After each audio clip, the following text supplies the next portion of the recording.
After Mother Nature took away Aaron Judge's final chances to tie Roger Maris on the homestand, the Yankees have traveled north of the border. Home run history and the American League Eastern Division Championship are both within reach. My recap, your reactions coming up next. This is Yankees Game Night.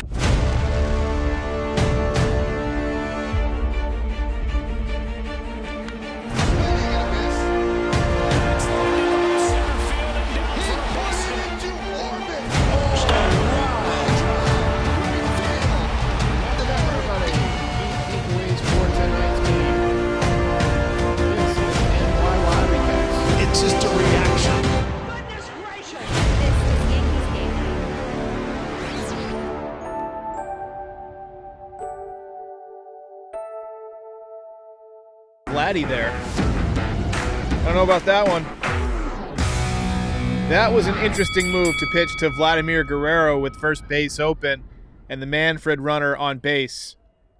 I mean, some moves I just don't get. Some non-moves. I feel like somebody was asleep at the wheel right there. You have to put Vladimir Guerrero on base. And I see it in the comments. I'm not the only one who noticed this. Law of Divine Oneness says, someone explain to me why we didn't walk Vladdy there. I'm at a loss for words. That was one of the dumbest plays or non-moves that I've seen all year. And that's saying something. How's it going, everybody? So I didn't put footage of the walk-off hit in the highlights. I didn't want to watch it 20 times on loop.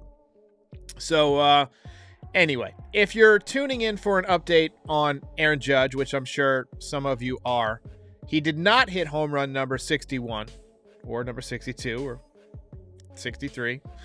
But he did pick up a line drive single and a couple of walks. So the OPS continues to climb. His Triple Crown bona fides continue to present themselves, but ultimately did not go deep. The pitchers are just pitching him very carefully. Nobody wants to be signing pictures of that number 61 for the next 50 years.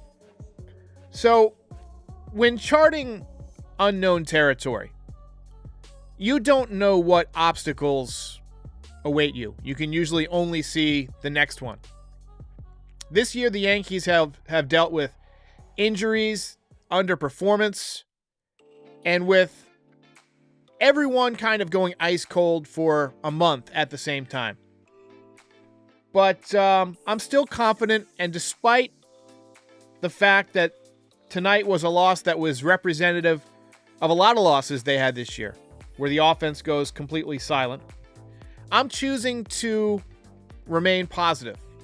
Because at some point over the next few days, they're going to climb that first mountain. They're going to clinch the AL East. It's going to happen. And then after that, you can start thinking about getting guys healthy, getting guys rested for the playoffs, and, you know, putting together your healthiest and best lineup and rotation and bullpen going into the ALDS against either the Guardians or the Mariners. And Laura V says, our pitching staff is a dumpster fire. Well, tonight they actually didn't pitch too bad. I mean, the pitching staff today did okay. I mean, the bullpen worked 5 scoreless innings going into the extra innings. And then Clark Schmidt, you know, it's tough to not let that Manfred man score. But Judge made a nice play. It is what it is. That was a baseball game, and the Yankees just didn't outscore their opponents tonight. But, you know, once the division is wrapped up, which it will be soon, you focus on getting everybody healthy and figuring out how you're going to beat either the Guardians or the Mariners. And I hope it's not the Mariners, because I don't want to face Luis Castillo. He has shoved against us a couple of times this year. Just got to beat whoever's in front of you and hope that you either match up well against the Astros and win one of the games in their ballpark, or that somebody knocks off the Astros first. And you got to hope to get a couple of guys that are just unconscious in the playoffs. I mean, really, a lot of times that's what determines, you know, who makes it, who doesn't. Look, if you get somebody hot like A-Rod was in 2009, or Matsui in the 2009 World Series, or Stanton the last couple of years, and you get Judge hot, maybe you get Rizzo hot, somebody unexpected, maybe Harrison Bader gets hot or Josh Donaldson. Any two of those guys get hot, and you can win this thing. You've got the pitching. Severino was back on the hill tonight. Look, his stuff was good. If he's truly healthy, he can beat anybody. He can be a number 3 in the playoffs and match up pretty well against any other team's number 3. And his stuff was good tonight. Fastball was crisp. Breaking ball had some good shape to it.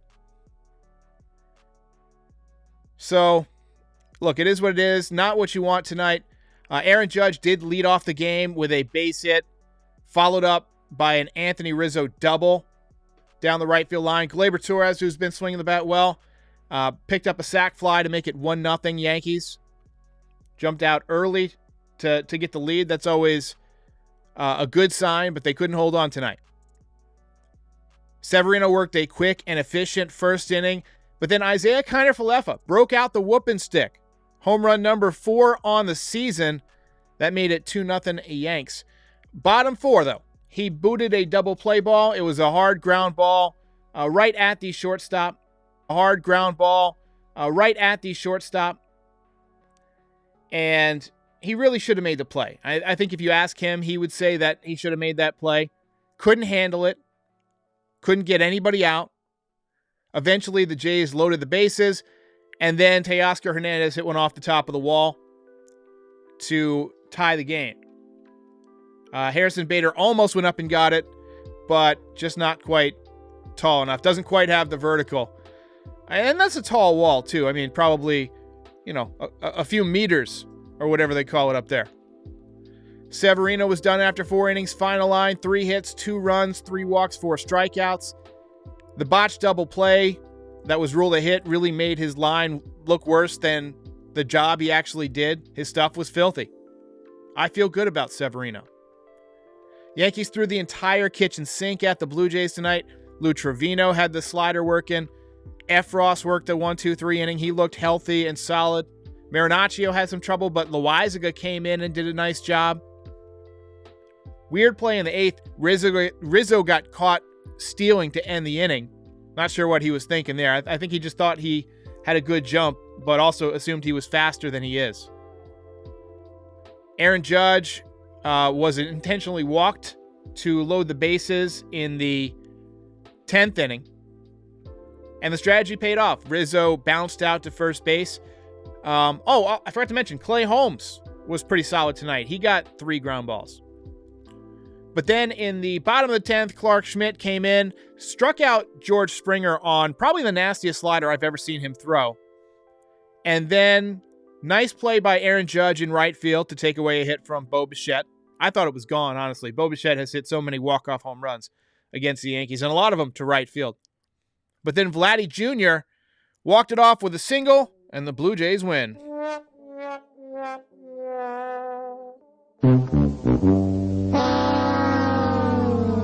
Jeffrey Cole says IKF blew it. I don't want to blame him. My coach used to say one play never makes or breaks a ball game. I don't know if that's 100% true, but I feel like the Yankees had opportunities to win this game and they just didn't get it done. Sure, that play needs to be made, but look, I'm not gonna eat his lunch for that. He also hit a home run tonight. Randy Noel says Stanton hitting 211 is a joke. Yeah, he's really struggling. FG says Yankees never seem to score on their Manfred runner. I was thinking the same thing.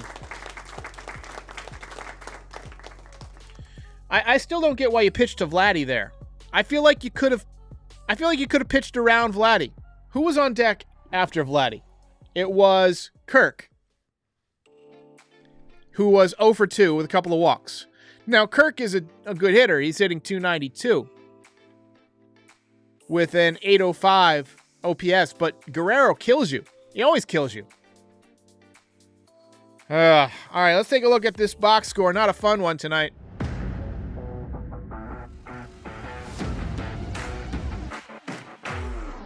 So the Yankees remain at 94 and 59.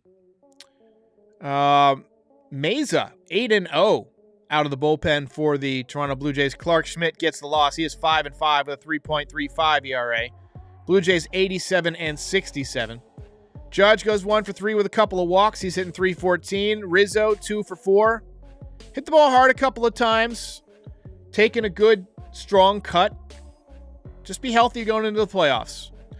Michael K had a good point. The fact that he's trying to steal should tell you that he's healthy, because when his back hurts, he doesn't do that type of thing. Rizzo went 1 for 3 with a ribby. Donaldson 0 for 4. Stanton 0 for 4 with 3 strikeouts. He had some really bad at-bats tonight. I thought maybe he was turning the corner a little bit, but 1 step forward, 2 steps back once again for Giancarlo. Oswaldo Cabrera 1 for 4 tonight. I feel like he was fouling off a lot of pitches tonight. Just having a tough time getting to that pitch that's above his hands, you know? He handles the low pitch really well. If it's over the plate and it's at the knees to the upper thighs, he gets there.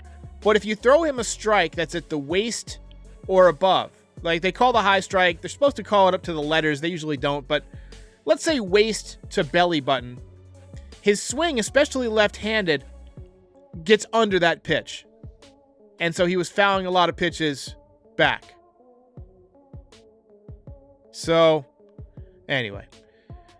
Tough night. Yankees throw the kitchen sink at the Blue Jays. The bullpen, I mean, we had a ton of pitchers go tonight. Severino went 4. Trevino, Efros, Marinaccio, Loaiza, and Holmes all pitched. And Clark Schmidt came in for the 10th and gave up the winning run.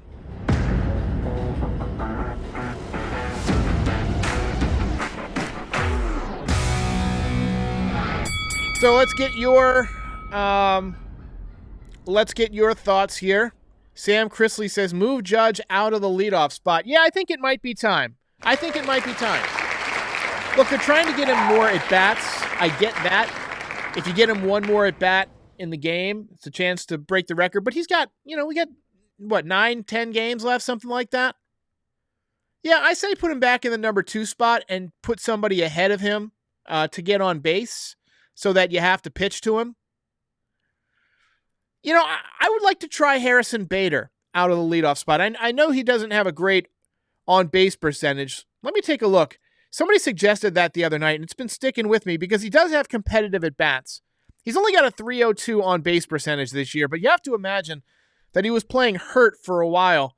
Last year, his on-base percentage was .324. Year before that, it was .336. In 2018, it was .334. So it's not great. Lifetime, .319. But he's got stolen base ability. Now, you're not going to steal him right away with Judge up. But if Judge strikes out or something, maybe you send him then with 1 out and let Rizzo hit with a runner in scoring position. I kind of like the idea of moving Judge out of the leadoff spot. Let him see what the pitcher is working with that day a little bit. Let him see what he's got working, what he's throwing, what he's not throwing well. Is he hanging his slider? Yeah. Peter says, I'm at peace if Judge doesn't get 61. Don't want him to struggle anymore. Look, there's like 10 games left. He's going to get it. He's not going to go 60 at bats without a home run. He doesn't do that. He's going to get one.